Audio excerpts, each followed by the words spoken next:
গগনা আধনি হেনা সনি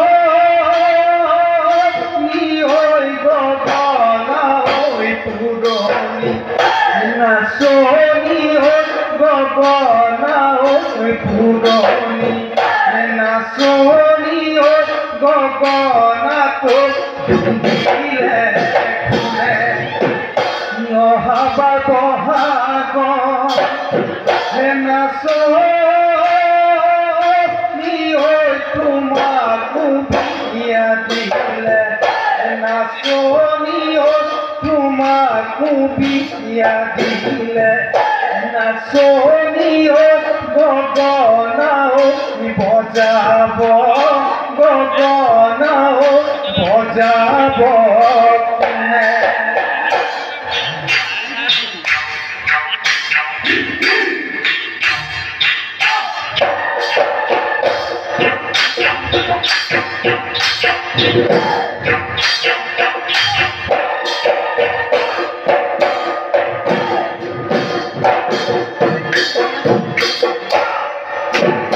কালী দুপরিয়ে না জান পাখর গৈছিলো মই পামল গৈছিলো মই পামল মোক পহালি বান্ধোন গৈ বুলি ঘৰৰ পদূলিতে মই না জান পাখৰ মুক্তি মই মাৰিলো মুক্তি মই মাৰিলো মনৰ কথা তুলি কম মনৰ কথা তুলি কম বুলি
জীৱনটো আধৰুৱা জীৱনটো আধৰুৱা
যুবন কালতে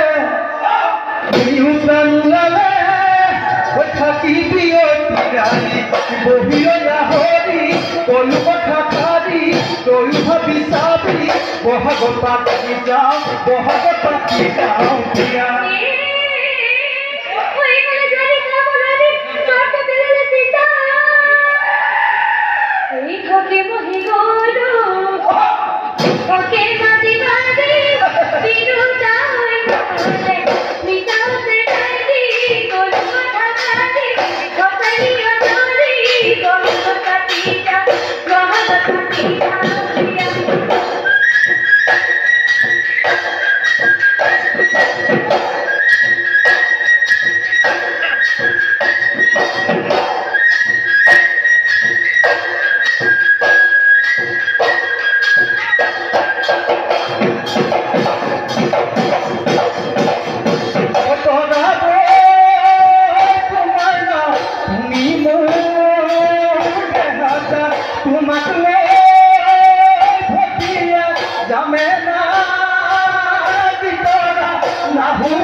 নমস্কাৰ ছাৰ। নমস্কাৰ।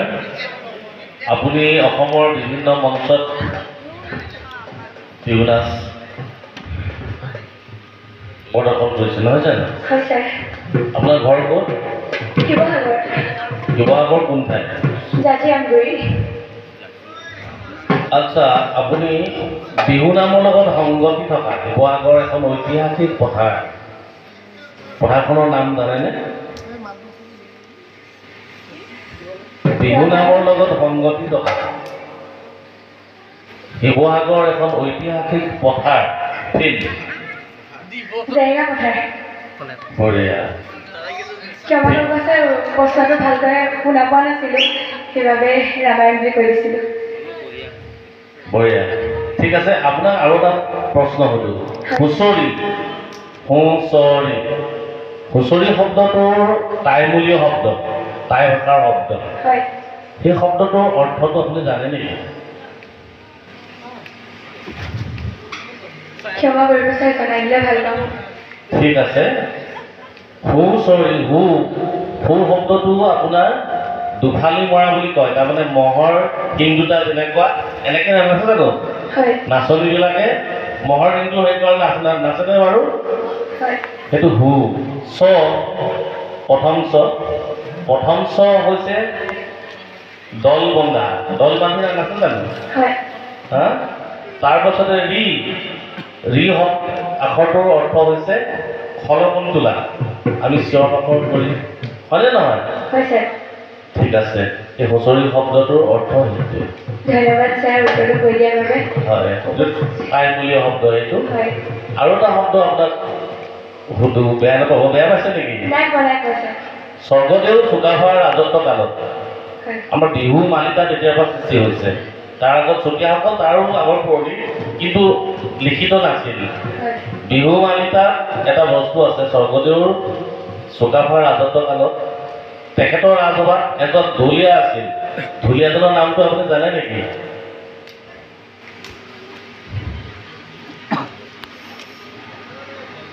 একো নাই, নাজানিলে একো নহয়। সুধন বুলি এজন ঢুলীয়া আছিল।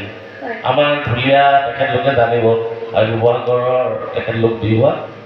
ঠিক আছে, আপোনাক ধন্যবাদ জনালোঁ। আপুনি নাচি থাকিব দেই বিয়া নোহোৱালৈকে। হয় ছাৰ। ঠিক আছে, ধন্যবাদ। আপোনাৰ উজ্জ্বল ভৱিষ্যত কামনা কৰিলোঁ। আপোনাৰ বাদ্যযন্ত্ৰীসকললৈ আমাৰ কৃতজ্ঞতা আৰু সুভাষিত যাচিলোঁ। ধন্যবাদ। ধন্যবাদ ছাৰ। উপস্থিত বিচাৰক মণ্ডলী আৰু সমূহ কৰ্মকৰ্তালৈ মোৰ আৰু মোৰ দলটিৰ ফালৰ পৰা ৰঙালী বিহুৰ হিয়াভৰা শুভেচ্ছা জ্ঞাপন কৰিছোঁ। ধন্যবাদ।